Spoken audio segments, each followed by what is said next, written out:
नमस्ते और ऑनेक्सिजन health intelligence के इस विशेष अंक में आप सभी का स्वागत है। आज हम एक ऐसे विषय पर बात करने जा रहे हैं जो हम सबके जीवन का हिस्सा है, लेकिन हम इसे शायद ही कभी गहराई से समझते हैं। हम बात कर रहे हैं तनाव यानी स्ट्रेस की। अक्सर लोग कहते हैं कि तनाव मत लो, जैसे कि ये कोई बिजली का स्विच हो जिसे बस बंद किया जा सके। लेकिन क्या आपने कभी महसूस किया है कि जब आप तनाव में होते हैं तो सिर्फ आपका मन ही नहीं बल्कि आपका पूरा शरीर एक अलग लय में काम करने लगता है। आपकी धड़कनें, आपकी नींद, यहाँ तक कि आपके खाने की इच्छा भी बदल जाती है। आज हमारे साथ इस विषय के विशेषज्ञ मौजूद हैं जो हमें बताएंगे कि तनाव असल में हमारे शरीर के भीतर क्या कर रहा है। बहुत बहुत धन्यवाद। आपने बिल्कुल सही कहा कि तनाव कोई ऐसी चीज नहीं है जिसे हम अपनी इच्छा शक्ति से पूरी तरह गायब कर सकें। दरअसल जीव विज्ञानी दृष्टिकोण से देखें तो तनाव हमारे जीवित रहने की एक बुनियादी प्रणाली है। हमारे पूर्वजों के लिए तनाव का मतलब था किसी जंगली जानवर से अपनी जान बचाना। आज वह जंगली जानवर शायद एक ऑफिस की डेडलाइन या ट्रैफिक जाम बन गया है, लेकिन हमारे शरीर की प्रतिक्रिया आज भी वही हजारों साल पुरानी है। जब हम तनाव महसूस करते हैं तो हमारा तंत्रिका तंत्र, हमारे हार्मोन और हमारा मेटाबॉलिज्म सब एक साथ सक्रिय हो जाते हैं। समस्या यह नहीं है कि हम तनाव महसूस करते हैं, समस्या यह है कि आधुनिक जीवन में यह प्रतिक्रिया कभी बंद ही नहीं होती। ये बहुत दिलचस्प बात है। मतलब हमारा शरीर आज भी उसी पुराने फाइट या फ्लाइट मोड में काम कर रहा है, जबकि खतरे का स्वरूप बदल गया है। आपने हार्मोन का जिक्र किया, और जब भी तनाव की बात आती है, कॉर्टिसोल का नाम सबसे पहले लिया जाता है। अक्सर इसे एक विलेन की तरह पेश किया जाता है। क्या कॉर्टिसोल सचमुच इतना बुरा है, या ये हमारे शरीर के लिए कुछ जरूरी काम भी करता है? यह एक बहुत ही सामान्य गलतफहमी है। कॉर्टिसोल कोई दुश्मन नहीं है, वास्तव में यह जीवन के लिए अनिवार्य है। इसे हमारा प्राकृतिक अलार्म क्लॉक मानिए। सुबह जब आप जागते हैं तो वह कॉर्टिसोल ही होता है जो आपको बिस्तर से उठने की ऊर्जा देता है। यह रक्त शर्करा को नियंत्रित करता है और सूजन को कम करने में मदद करता है। समस्या कॉर्टिसोल के साथ नहीं, बल्कि उसकी रिदम या लय के साथ है। सामान्य स्थिति में सुबह कॉर्टिसोल का स्तर ऊंचा होना चाहिए और रात होते होते इसे कम हो जाना चाहिए ताकि हम सो सकें। लेकिन आज की भागदौड़ भरी जिंदगी में देर रात तक फोन की रोशनी और काम की चिंता इस लय को बिगाड़ देती है। जब कॉर्टिसोल का स्तर रात में भी ऊंचा रहता है तो शरीर कभी भी पूरी तरह से रिकवरी मोड में नहीं जा पाता। तो खेल सारा टाइमिंग और बैलेंस का है। ये तो वैसा ही हुआ जैसे किसी वाद्य यंत्र के तार अगर बहुत ज्यादा कसे हों तो वे टूट जाएंगे, और अगर बहुत ढीले हों तो संगीत नहीं निकलेगा। लेकिन मैंने देखा है कि जब लोग बहुत ज्यादा तनाव में होते हैं तो उनकी खाने की आदतें पूरी तरह बदल जाती हैं। कुछ लोग बिल्कुल नहीं खाते, तो कुछ लोग अचानक मीठा या तला हुआ खाना ढूंढने लगते हैं। इसके पीछे की बायोलॉजी क्या है?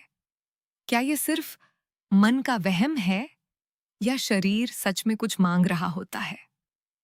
यह पूरी तरह से जैविक है। जब आप लंबे समय तक तनाव में होते हैं तो आपका शरीर सर्वाइवल मोड में होता है। उसे लगता है कि किसी बड़े खतरे से लड़ने के लिए उसे तुरंत ऊर्जा की जरूरत है, इसलिए वह ग्लूकोज की उपलब्धता बढ़ा देता है। जब वह ऊर्जा इस्तेमाल नहीं होती, क्योंकि आप सिर्फ अपनी कुर्सी पर बैठकर तनाव ले रहे हैं, दौड़ नहीं रहे, तो शरीर में ऊर्जा का असंतुलन पैदा हो जाता है। इसके बाद दिमाग को संकेत मिलता है कि उसे क्विक एनर्जी चाहिए, और यहीं से मीठे या कार्बोहाइड्रेट से भरपूर भोजन की तीव्र इच्छा पैदा होती है। इसे इमोशनल ईटिंग कहना थोड़ा गलत होगा। यह असल में आपका नर्वस सिस्टम है जो खुद को शांत करने के लिए डोपामाइन की तलाश कर रहा है। यह एक दुष्चक्र है। तनाव, फिर क्रेविंग, फिर खराब खानपान, और फिर और अधिक तनाव। यानी हमारा शरीर हमें बचाने की कोशिश कर रहा है, लेकिन वह तरीका आज के समय में हमारे खिलाफ जा रहा है। इसी संदर्भ में नींद का मुद्दा भी बहुत बड़ा है। मैंने अक्सर महसूस किया है कि जिस दिन काम का बोझ सबसे ज्यादा होता है, उस दिन बिस्तर पे लेटने के बाद भी नींद कोसों दूर होती है। शरीर थका हुआ होता है, लेकिन दिमाग जैसे किसी रेसिंग ट्रैक पर दौड़ रहा होता है। इसे हम टायर्ड बट वायर्ड कह सकते हैं। ऐसा क्यों होता है कि थकान के बावजूद हम सो नहीं पाते? इसे हाइपर अराउजल की स्थिति कहते हैं। नींद आने के लिए हमारे शरीर को सुरक्षा और शांति का संकेत मिलना जरूरी है। लेकिन अगर आपका नर्वस सिस्टम अभी भी खतरे की घंटी बजा रहा है, तो वह आपको सोने नहीं देगा। उसे लगता है कि अगर आप सो गए तो कोई खतरा आप पर हमला कर देगा। आपकी मांसपेशियां तनी रहती हैं, आपकी सांसें उथली होती हैं और आपका दिल थोड़ा तेज धड़क रहा होता है। सबसे बुरी बात यह है कि खराब नींद अगले दिन आपके तनाव सहने की क्षमता को और कम कर देती है। एक रात की खराब नींद आपके शरीर के मेटाबॉलिज्म को इतना प्रभावित कर सकती है जितना कि हफ्तों का खराब खाना। यह एक ऐसा कर्ज है जिसे चुकाना बहुत मुश्किल हो जाता है। ये रिकवरी डेट या रिकवरी का कर्ज वाली बात बहुत गहरी है। अक्सर हम बर्नआउट को सिर्फ मानसिक थकान समझ लेते हैं, लेकिन आपकी बातों से लग रहा है कि यह शरीर के हर सिस्टम की हार है। क्या बर्नआउट को केवल आराम से ठीक किया जा सकता है, या इसके लिए कुछ और गहरा करने की जरूरत है? क्योंकि कई बार लोग छुट्टियों पर जाते हैं, लेकिन वापस आकर फिर वही महसूस करते हैं। बर्नआउट केवल आलस या मानसिक थकान नहीं है, यह नर्वस सिस्टम का ओवरलोड है। जब आप लगातार महीनों तक बिना रिकवरी के काम करते हैं, तो आपका दिमाग अपनी प्राथमिकताओं को बदल देता है। रचनात्मकता, प्रेरणा और फोकस जैसे उच्च कार्य बंद होने लगते हैं, क्योंकि शरीर अपनी पूरी ऊर्जा केवल जीवित रहने में लगा रहा होता है। छुट्टियों पर जाना एक अस्थायी समाधान हो सकता है, लेकिन असली समाधान लाइफस्टाइल आर्किटेक्चर में है। हमें अपने शरीर को यह सिखाना होगा कि वह फिर से सुरक्षित महसूस करे। इसमें सुबह की प्राकृतिक रोशनी, सांस लेने के तरीके और डिजिटल सीमाओं का बहुत बड़ा हाथ है। डिजिटल सीमाओं की बात आते ही मेरा ध्यान वियरेबल तकनीक की तरफ जाता है। आजकल स्मार्ट रिंग्स और घड़ियां हमारे एचआरवी थाती है और नींद के डेटा को ट्रैक करती हैं। पहले तो हमें पता भी नहीं चलता था कि शरीर अंदर से कितना थका हुआ है, जब तक कि हम बीमार न पड़ जाएं। लेकिन अब यह तकनीक हमें पहले ही चेतावनी दे देती है। आपको क्या लगता है, क्या ये डेटा हमें सचमुच तनाव प्रबंधित करने में मदद कर सकता है, या ये खुद तनाव का एक नया कारण बन गया है? यह एक बहुत अच्छा सवाल है। अगर हम डेटा को सिर्फ नंबरों की तरह देखेंगे, तो वह तनाव बढ़ा सकता है। लेकिन अगर हम इसे हेल्थ इंटेलिजेंस की तरह इस्तेमाल करें, तो यह क्रांतिकारी है। एचआरवी यानी हार्ट रेट वेरिएबिलिटी हमारे नर्वस सिस्टम के संतुलन का सबसे सटीक पैमाना है। अगर आपकी स्मार्ट रिंग भी दिखा रही है कि आपका एचआरवी लगातार गिर रहा है, तो वह आपको यह बता रही है कि आपकी रिकवरी आपके तनाव के मुकाबले कम है। यह एक तरह से आपके शरीर की चेक इंजन लाइट है। एआई वियरेबल्स अब यह अनुमान लगा सकते हैं कि आप बीमार पड़ने वाले हैं या आपको आज जिम जाने के बजाय आराम करना चाहिए। यह डेटा हमें अपने शरीर की उस धीमी आवाज को सुनने में मदद करता है जिसे हम अक्सर अनदेखा कर देते हैं। तो ये केवल कदम गिनने के बारे में नहीं है, बल्कि ये समझने के बारे में है कि आज मेरा शरीर किस स्थिति में है। मुझे वह विचार बहुत पसंद आया कि आराम करना भी एक बुद्धिमानी भरा कार्य हो सकता है। अक्सर हमारी संस्कृति में आराम को अपराध बोध या गिल्ट से जोड़ा जाता है। हमें लगता है कि अगर हम काम नहीं कर रहे तो हम पीछे छूट रहे हैं, लेकिन जीव विज्ञान तो कुछ और ही कह रहा है। बिल्कुल, जीव विज्ञान के लिए आराम कोई विलासिता नहीं है, यह एक आवश्यकता है। जैसे एक एथलीट अपनी मांसपेशियों को बढ़ने के लिए आराम देता है, वैसे ही हमारे दिमाग और मेटाबॉलिज्म को भी बढ़ने के लिए रिकवरी की जरूरत होती है।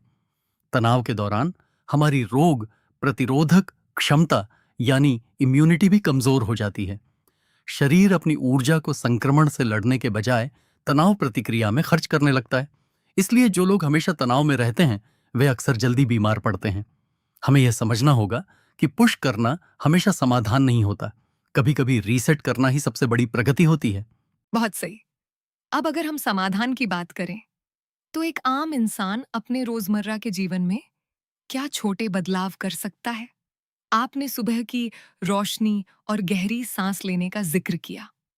क्या ये सचमुच इतने प्रभावी हैं कि हमारे शरीर की जटिल बायोलॉजी को बदल सकें? सुनने में ये बहुत सरल लगते हैं, लेकिन इनका प्रभाव बहुत गहरा है। उदाहरण के लिए, जब आप लंबी सांस छोड़ते हैं तो आप सीधे अपने वेगस नर्व को सक्रिय करते हैं, जो आपके शरीर को शांत होने का संदेश भेजती है। यह आपके दिल की धड़कन को तुरंत धीमा कर सकता है। इसी तरह सुबह की सूरज की रोशनी आपकी सर्कैडियन रिदम को सेट करती है, जिससे रात को मेलाटोनिन का उत्पादन बेहतर होता है। इसके अलावा कैफीन के समय पर ध्यान देना, काम के बीच में छोटे ब्रेक लेना और अपने फोन के नोटिफिकेशन को नियंत्रित करना, ये सब मिलकर आपके शरीर के लिए एक सुरक्षित वातावरण तैयार करते हैं। यह कोई जादू नहीं है, यह शुद्ध जीव विज्ञान है। ये सब सुनकर ऐसा लगता है कि हमें अपने शरीर के साथ एक नया रिश्ता बनाने की जरूरत है। हमें उसे एक मशीन की तरह नहीं, बल्कि एक जीवित पारिस्थितिकी तंत्र की तरह देखना चाहिए। भविष्य में आप स्वास्थ्य तकनीक और तनाव के प्रबंधन को किस दिशा में जाते हुए देखते हैं? क्या हम कभी ऐसे दौर में पहुंचेंगे जहां तनाव हमारी सेहत को नुकसान पहुंचाना बंद कर देगा? भविष्य डेटा के विश्लेषण में है। हम उस दिशा में बढ़ रहे हैं जहां तकनीक हमें केवल यह नहीं बताएगी कि हम कितने तनाव में हैं, बल्कि यह भी बताएगी कि हमारे लिए कौन सी विशिष्ट क्रिया सबसे ज्यादा रिकवरी देगी। किसी के लिए वह योग हो सकता है, किसी के लिए सिर्फ 10 मिनट की शांति। हेल्थ इंटेलिजेंस का भविष्य व्यक्तिगत है। हम बीमारी का इंतजार करने के बजाय शरीर के संकेतों को पहले ही समझकर उसे संतुलित करना सीखेंगे। यह जागरूकता ही सबसे बड़ी दवा होगी। वाकई, जागरूकता ही वह पहली सीढ़ी है। आज की इस चर्चा ने तनाव को देखने का मेरा नजरिया पूरी तरह बदल दिया है। ये सिर्फ हमारे दिमाग की उपज नहीं है, बल्कि एक पूरी शारीरिक प्रक्रिया है जिसे हम समझ सकते हैं और संभाल सकते हैं।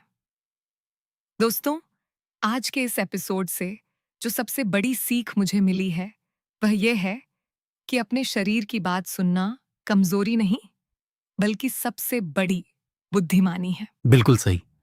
और याद रखिए, आपका शरीर हमेशा आपसे बात कर रहा है, क्रेविंग के जरिए, थकान के जरिए या नींद न आने के जरिए। बस जरूरत है उस भाषा को समझने की। अगर आप अपने शरीर को वह रिकवरी देंगे जिसकी उसे जरूरत है, तो वह आपको वह प्रदर्शन देगा जिसकी आप उससे उम्मीद करते हैं। बहुत बहुत धन्यवाद इस गहरी और सार्थक चर्चा के लिए। मुझे उम्मीद है कि हमारे सुनने वालों को आज न केवल जानकारी मिली होगी, बल्कि उन्हें अपने जीवन को देखने का एक नया दृष्टिकोण भी मिला होगा। तनाव को दुश्मन समझना छोड़िए, उसे एक संकेत मानिए और अपने शरीर की लय के साथ चलना शुरू कीजिए। ऑक्सीजन हेल्थ इंटेलिजेंस के इस एपिसोड को सुनने के लिए आप सभी का शुक्रिया। अगले अंक में फिर मिलेंगे एक नए विषय और नई गहराई के साथ। तब तक के लिए अपना ख्याल रखें और अपने शरीर की सुनें। नमस्ते।